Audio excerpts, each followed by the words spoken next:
Hello, everybody. Welcome to Tonics Comics Top 10 List. Today, we're going to be talking about top 10 comic book heroes that were created.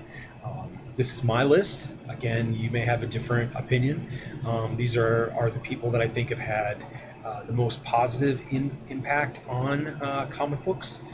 These are ones that are iconic, people that that you just when you think of comic books, that's what you think of are these characters.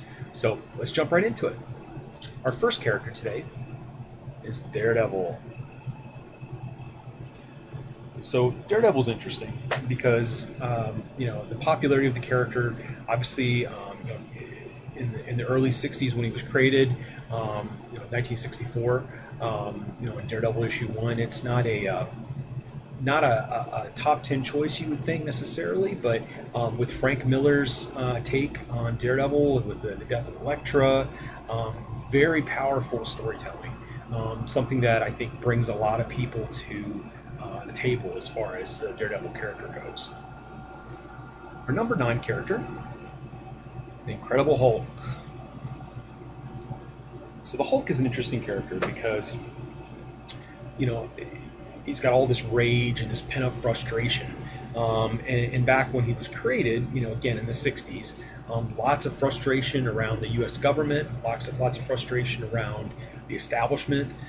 The Hulk was one of those characters that really brought that to the forefront. Again, very angry and upset, but also with a subversive tone to it. Many of the villains that he fought were people that were misunderstood like himself, part of that hippie culture, things like that. He's one of those guys that you just look back on and you say, wow, where would we be without the Incredible Hulk? Our next character, the Flash. Now, I know this might upset some people, but my Flash is the Wally West Flash. Not the Barry Allen Flash, but the Wally West one. So during Crisis of Infinite Earths, when they killed Barry Allen, the Wally West took over for the Flash. He was previously Kid Flash and then became the Flash. They relaunched that title and it just resonated with me. There was something about that. He was struggling. He had all these powers, but he still was looking for ways to be productive. But was also looking for a way to kind of get paid some too. Got tired of sort of living off of nothing, living with his aunt or whatever it was, and just not being able to afford the lifestyle that he wanted to. So a lot of stuff resonated with that title. One of the great all-time characters. The take of the metabolism piece of it was definitely interesting. The Flash had been done to death. There have been so many stories written about him, either in his regular title or in Justice League. But this was a different take on it. A different type of character, and it really resonated with me. Next, Green Lantern. So this is the Hal Jordan Green Lantern. Now, no offense to the John Stewart and Guy Gardner people out there, but Hal is really your prototype Green Lantern. He's the one that defined that character, at least for me. That Silver Age of magical ring that could do anything. Only his only weakness, yellow, but really his only weakness was his will and his vision. If he could think of it, he could create it. I mean, what a powerful idea. I think combined with the hard traveling heroes or hard luck heroes with Green Arrow, I think that really brought a certain perspective to that character that I don't think has been copied since. So kudos to that team. But definitely Green Lantern, Hal Jordan is the way to go. And forget about the movie. Next one, Captain America. What an iconic character. I mean, when you think of icons, Captain America comes forward all the time. I mean, you look at him; he's got the giant A on the front of his mask. The blue, the red, white, and blue just pops. When you see it.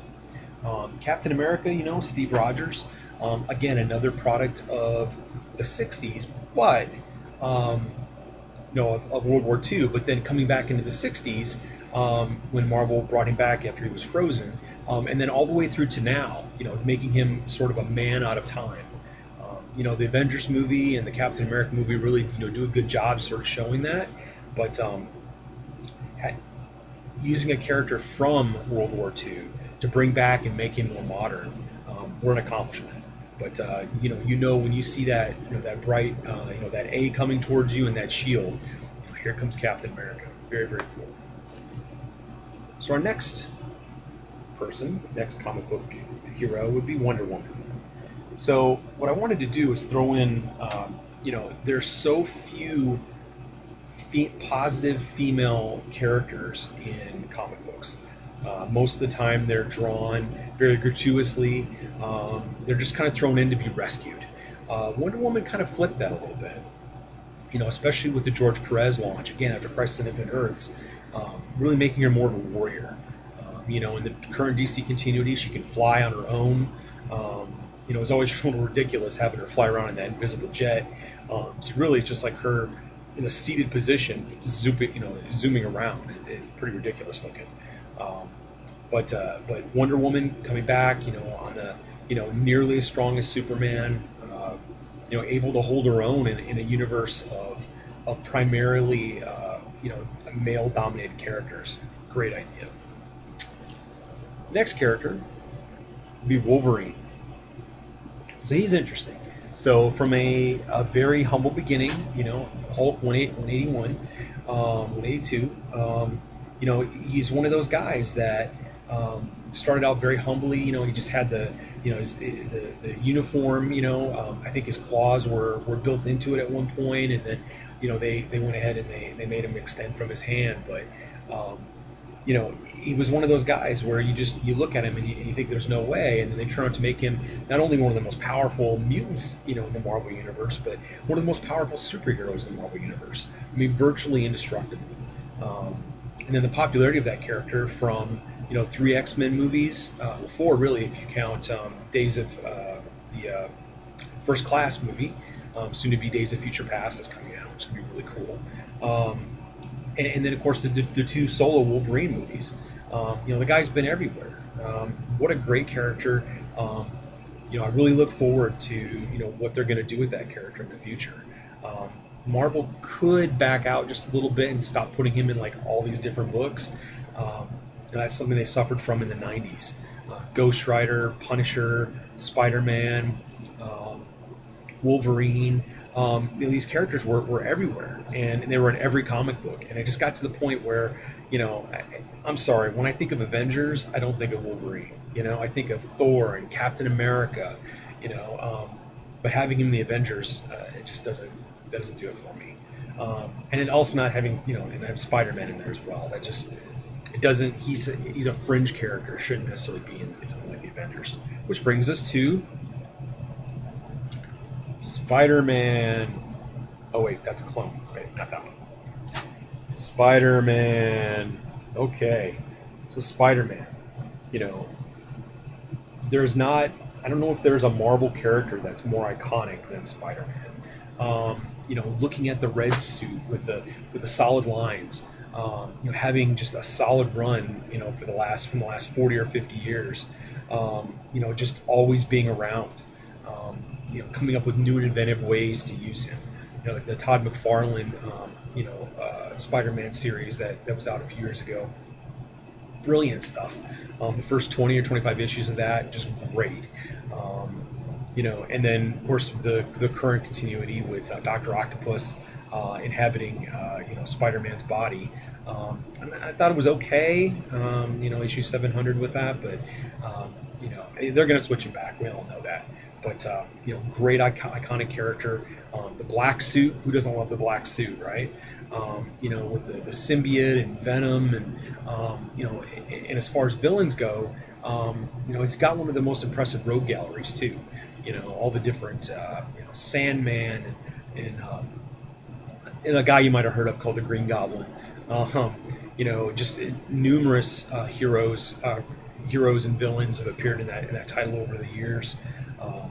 Great character. Our next character, number 2, so we only got 2 left.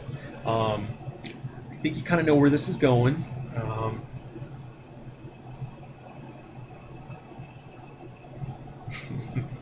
Number two, again, I think number two, number one, you might find a way to, sort of think that they could be flipped. But in my opinion, number two, got to be Batman. He's one of those guys. I'll set him here. One of those guys that just, they've found ways to reinvent that character over and over and over again. Frank Miller's Dark Knight, the movies, even the '60s TV show, which is radically different than the comic book. One of those things where you can mold him over and over and over again. Great character, great backstory. It helps to be a millionaire playboy. I mean, that's definitely something that you can write stories around that all day long. Batman, the movies, the last set of movies, great. The first Batman movie with Michael Keaton, that was great too. Got a little off track. The second Batman movie was good with Michelle Pfeiffer as Catwoman, but we all know it kind of went down the wrong road. Bat nipples, anybody? But outside of that, Batman, great series. Prototype person who doesn't have any real powers, but just uses what's given to them. Finally, what you've all been waiting for, the number one character, comic book character. I think you kind of saw this coming. Superman. So when it comes to iconic looking characters, people that have made the most impact on the comic book world, I think you got to go with Superman. He's got the merchandising and the visual aspect. He connects with so many people. The first Superman movie with Christopher Reeves, outstanding. The second one, I mean, Kneel Before Zod, man. How much better is to get than that? But that, and then I think the last Superman movie, and now we're gonna have a Superman Batman movie, so you just can't go wrong with that. Great characters, set the standards for so many things. My only beef here is that Superman does not kill. So Zack Snyder, your Superman Batman movie, yeah, him killing Zod, totally not right. But again, that's just my opinion. Okay, so that is our top 10 list. Feel free to leave comments. Your input is valuable. I will answer all your comments. Thank you so much. Have a good day.